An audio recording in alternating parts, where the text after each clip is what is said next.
অন্তত 230টি আসনের ফল বেসরকারিভাবে নিশ্চিত হওয়া গেছে। এর মধ্যে 172টি আসনে জয় পেয়ে সরকার গঠনে পর্যাপ্ত আসন পেয়েছে বিএনপি নেতৃত্বাধীন জোট। এছাড়া 52টিতে জয় পেয়েছে 11 দলীয় জোটের প্রার্থীরা। স্বতন্ত্র প্রার্থীরা জিতেছেন 6টি আসনে। বিএনপির চেয়ারম্যান তারেক রহমান ঢাকা 17, বগুড়া 6 দুটি আসন থেকেই জয়ী হয়েছেন। হেভিওয়েট প্রার্থীদের মধ্যে আরও জয় পেয়েছেন বিএনপির মির্জা ফখরুল ইসলাম আলমগীর, ফজলুর রহমান, এনসিপির নাহিদ ইসলাম, হাসনাত আবদুল্লাহ এবং স্বতন্ত্র প্রার্থী রুমিন ফারহানা সহ আলোচিত বেশিরভাগই।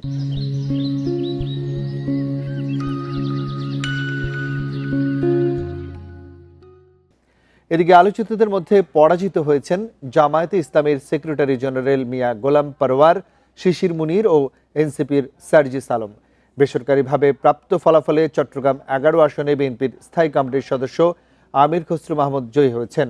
এছাড়া ঝিনাইদহ 1, মৌলভীবাজার 1 ও 2, ভোলা 3, খাগড়াছড়ি, বগুড়া 2, কক্সবাজার 3, কিশোরগঞ্জ 4, কুমিল্লা 3, সুনামগঞ্জ 4 ও মাগুরা 2 আসনে বিএনপির প্রার্থীরা জয়ী হয়েছেন।